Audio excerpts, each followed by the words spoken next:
Assalomu alaykum, hurmatli dehqonlar, kanalimiz obunachilari. Ko'pchilik so'rayotganda shu ko'chat nima bo'lyapti, albatta ko'chlar taxlanyaptimi? Bo'lsa ayting deganlarga anaman ko'pchilik uchun bitta video qilib ana albatta ko'chat ham sekin tayyor bo'la boshladi.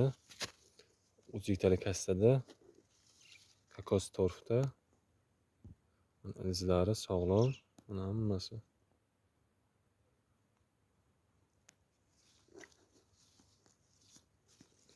Mana bitta bu emas, buni ham ochib ko'ramiz. Mana. Hammasi yaxshi holatda turibdi.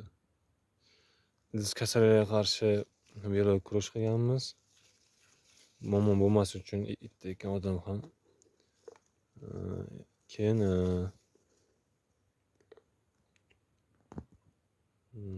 shu zararkunanda hasharotlar tushmasligi uchun ham profilaktik choralar qilib turibmiz.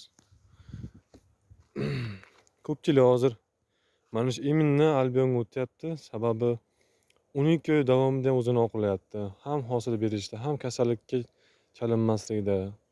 Rabochiy sort bo'lgani uchun, ishchi sort bo'lgani uchun muhit tanlamaydi unchaga universal bo'lgani uchun ekyapti. Kokosda ham stilaj qilib, yerda ham o'zini oqlayapti.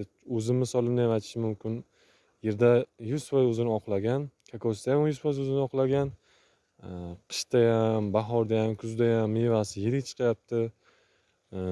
Briksi ham yaxshi chiqadi agar to'g'ri oziqlantirsa.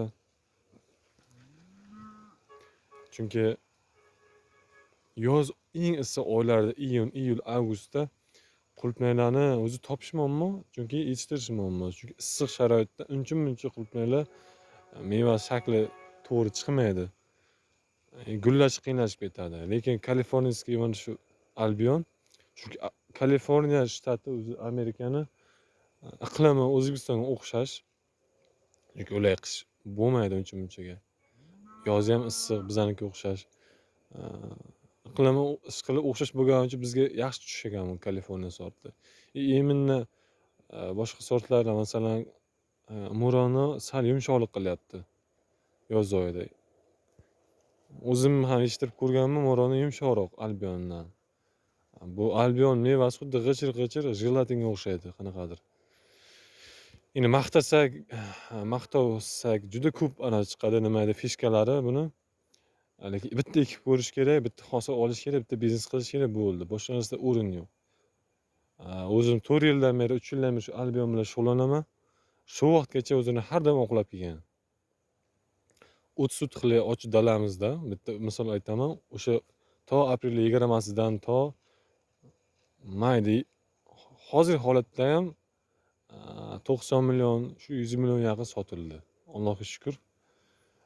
Chunki mana shu yaxshi sort eksalaringiz, yaxshi parvarish qilsalaringiz, shu agrotexnikani to'g'ri qilsalaringiz o'zini oqlaydi har qanday sharoitda. Shu buni chiqarilgani 20 yildan oshiq bo'lsa, seleksiyasi 25 yildan ortiq bo'lsa ham, lekin haligacha ko'p ekilyapti albion. Sababi yaxshi daromad olyapti, yaxshi hosil olyapti, sotyapti. Shuni hisobiga hamma ekyapti. Masalan, boshqa sortlar ekkanlar, qaysi sortlar ekkanlar ham hozir albionga o'tyapti.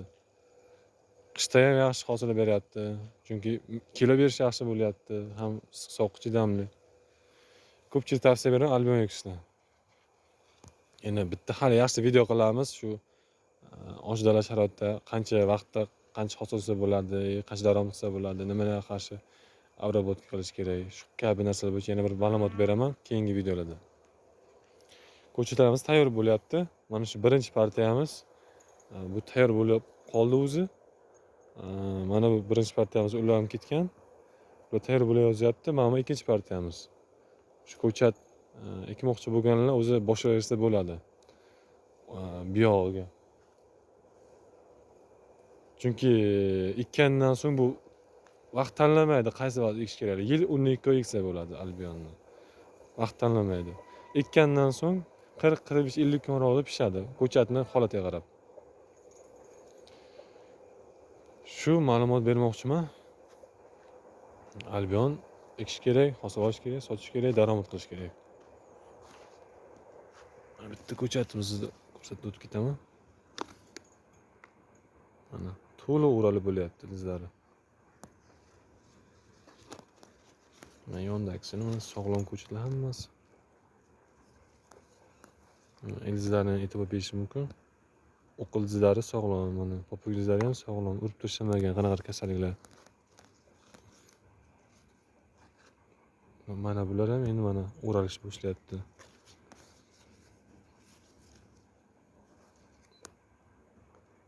Mana ko'chatlar holati. Mana ko'chatlar holati.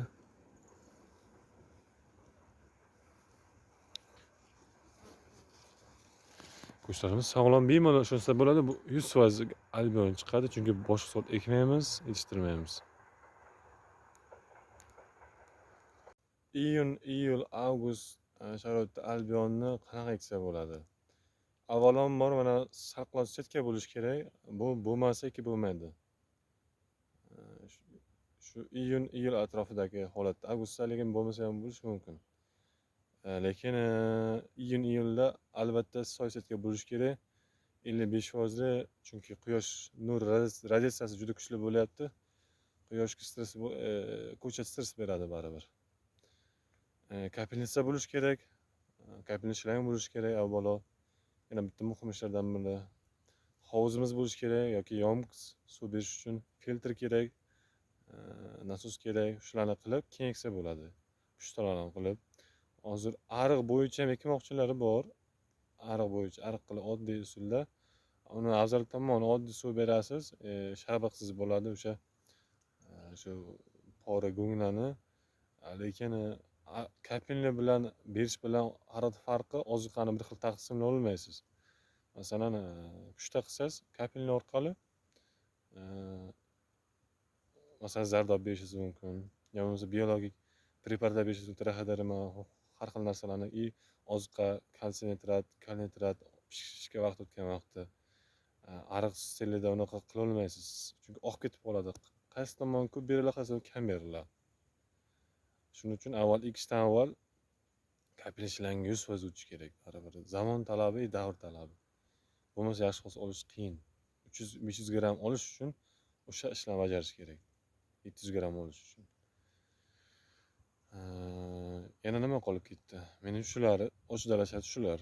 Endi issiqxona bo'yicha ba'zi issiqxona bo'lishi kerak. Issiqxona ustiga so'zetga tortib sharoitga bersa, issiq sharoitda ham bemalol qishda hosil beradi. Mana shu ma'lumotlar bermoqchiman. Ko'rishguncha xayr. Ko'chat olmoqchi bo'lganlar bemalol murojaat qilsin, raqamni qoldirib ketaman. Agar nomli xizmat bo'yicha ham bemalol murojaat qilsa kerak bo'lsa, o'sha bo'yicha bemalol aloqa chiqsa bo'ladi.